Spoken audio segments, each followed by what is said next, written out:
Hello students, so we are continuing questions from the topic binomial theorem. So the next question says the sum of all possible values of n belonging to natural numbers so that the coefficient of x, x square and x cube in the expansion are in arithmetic progression. So in these type of questions, dear students, it is very simple. Let us try expanding this. 1 plus x square whole square will be 1 plus x raised to the power 4 plus 2x square. A plus b whole square is a square plus 2ab plus b square into 1 plus x whole raised to the power n. Now this can be written as 1 plus x power 4 plus 2x square into 1 plus, now if I expand this, I'll get nc1 into x plus nc2 into x square plus nc3 into x cube and so on, dear students.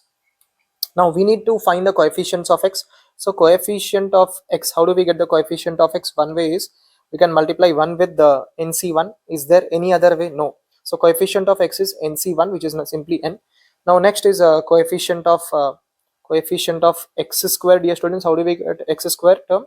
2x square when multiplied with the 1, we get 2 as the coefficient of x square. And is there any other possibility? Yes, we can multiply nc2 with 1. nc2 x square with 1, so we get x square term also. So the coefficient of x square there will be nc2, and then the coefficient of x cube, right? How do we get x cube?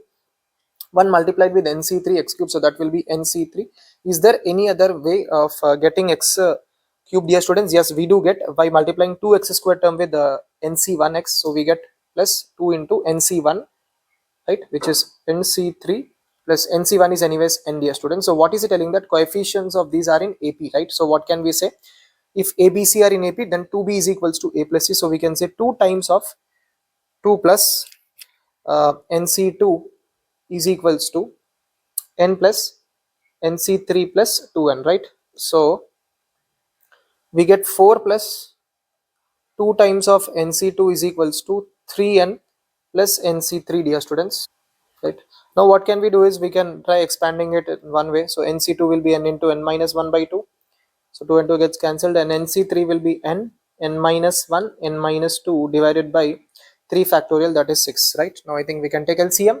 So we get 4 plus n square minus n is equals to 18n plus n into n minus 1 will be n into n minus 1 into n minus 2 will be n square minus 3n plus 2 divided by 6. Now let us cross multiply. We get 24 plus 6 n square minus 6n is equals to 18n plus n cube minus 3n square plus 2n, dear students. Now if I rearrange, what do I get?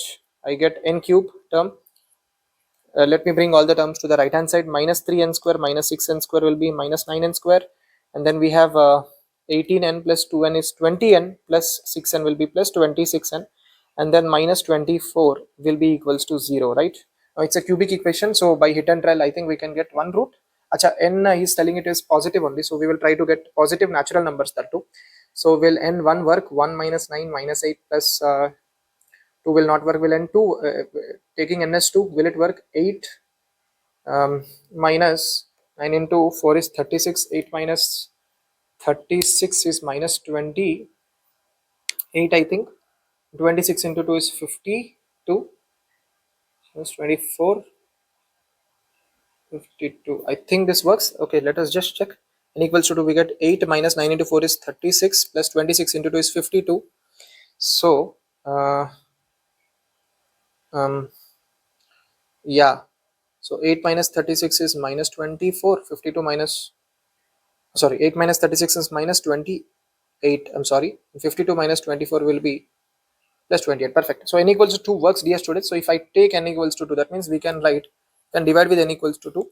So you can do with long division method. Either you can do long division method, or now directly I'm trying to balance this equation. N cube I want, so I have to multiply with n square, and n square multiplied by minus 2 will be minus 2n square, but I want minus 9n square. So what will I write? I will write minus 7, so that we get minus 7n into n is minus 7n square. But then we do get plus 14n, but I want plus 26n, that means plus 12 should be remaining. So if I write plus 12, so I think the equation will be balanced, because 12n we get n minus 24. Perfect. So I think we can write this as n minus 2, and here the roots are I think 3 and 4, so we can write this as n minus 3 into n minus 4. That means what? N equals to either 2 or 3 or 4, dear students. Now the interesting thing is right, the coefficients of this are in so sum of all possible values. So dear students, don't get confused that you may say that we can reject 2 because nc3 is not defined. Dear students, you can verify it yourself. that even if you take n as 2, that means this will become 1 plus x whole square. Still the coefficients of x square and x cube will be in AB, so don't directly reject 2. Is that clear?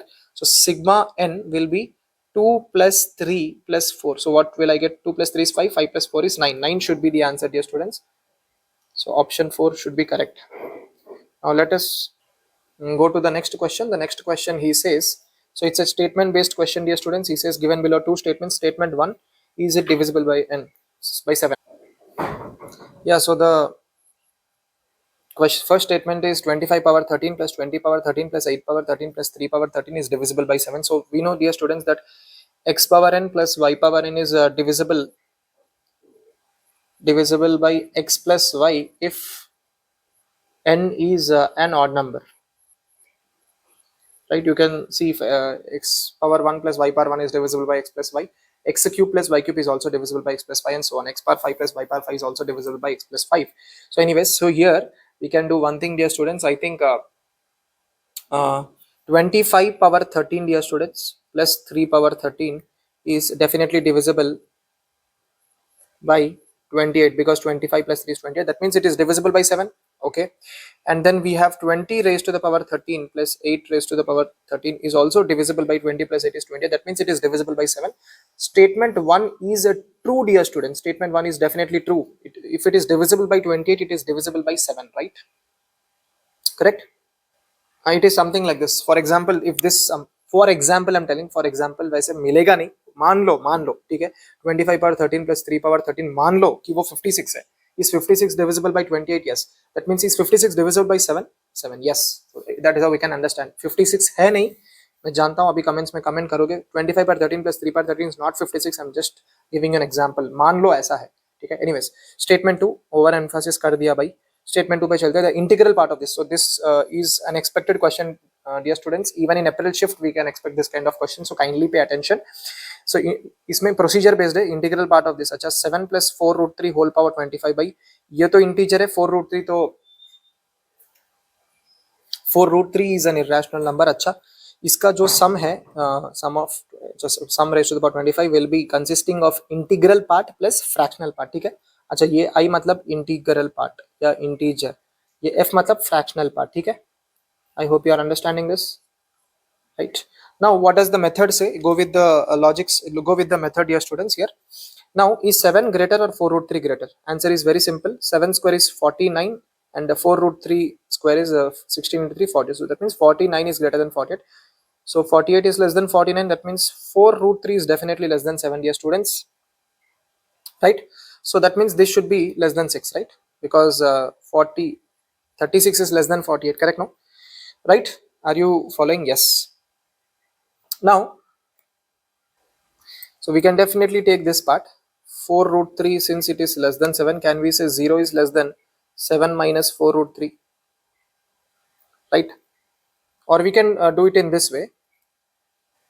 We'll do one thing, we will multiply with minus sign. So we get minus 7 less than minus 4 root 3 less than minus 6. Now let us add 7 on both throughout the inequality. We get 0 less than 7 minus 4 root 3 less than 7 minus 6 is 1. Now can I say 0 is less than 7 minus 4 root 3 whole to the power 25 is less than 1, dear students? Because why 25? Because the power is 25 here. Yes. Now can we say, now instead of writing this, let me name it with us capital F. I hope you are understanding this, right? So this is another interesting thing. So we have capital I plus small f is equals to 7 plus 4 root 3 whole power 25. And what do we get here, dear students? If I expand this, I get 25c0 into 7 raised to the power 25 plus 25c1. I hope all of you know what is the expansion for binomial theorem. Next we get 7 power 24 into 4 root 3 whole power 1 plus we get 25c2 into 7 raised to the power 23 into 4 root 3 whole square, right? And so on, right? So this is capital I plus small f. And what is capital F, dear students? Capital F is 7 minus 4 root 3 whole power 25, right?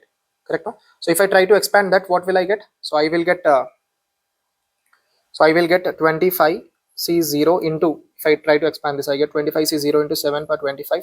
Acha, now I will get a negative term. The second term will be negative. That will be 20 minus 25c1 into 7 raised to the power 24 into 4 root 3 whole power 1. Why minus? Because there will be a minus sign here, and minus 4 root 3 whole power 1 will be minus, right? And next term will be positive. I hope you are understanding this, dear students. So when we are doing this, next term will be negative. So when we are doing this part, so what we should emphasize here is, in this step particularly, see, the first term is definitely an integer term. Second term is an irrational part, because second term is an irrational number, because 4 root 3 raised to the power 1 will always be an irrational number. An integer multiplied by an irrational number will definitely give you an irrational number. And the third term will again be be an integer, because 4 root 3 whole square will be integer, dear students. That means, that means when now what is the point? When either we should add these two equations or we should subtract. Why should we do that? So that we can get rid of the irrational part. So what should I do? Should I add or should I subtract? If I add, the answer is I should add. Yes. Why? Because the moment I add, this and this gets cancelled, then all the irrational parts gets cancelled, and then 25c0 25 7 power 25 will be added twice, 25c2 7 raised to the power 23 4 root 3 whole square will be added twice. So we can write this as 2 times 25c0 multiplied by 7 raised to the power 25 plus 25c2 7 raised to the power 23 4 root 3 whole square, and so on.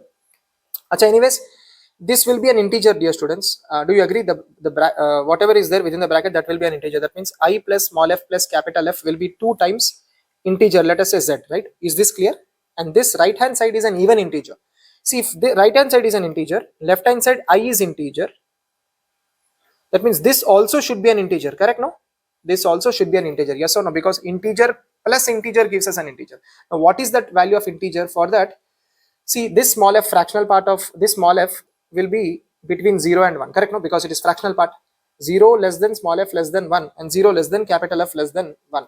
So we can write down that 0 less than small f less than 1, 0 less than capital F less than 1. Now let us add these two inequalities. We get 0 less than small f plus capital F less than 2. Now small f plus capital F is between 0 and 2, and that should be an integer. What is that integer between 0 and 2? So small f plus capital F should be equals to 1, right? That means now this equation 1 becomes I plus 1 will be 2 times z. Z is an integer. So I will be 2z minus 1. So this will be even. Even minus 1 will be odd. So this will be an odd number. So I will be an odd number. That means the integral part of this is an odd number. Statement 2 is also true. So what should the answer be? Statement 1. Both statement 1 and statement 2 are true. So that means option 2 should be correct, dear students. That's it. Thank you for watching this video. Meet you with the next one.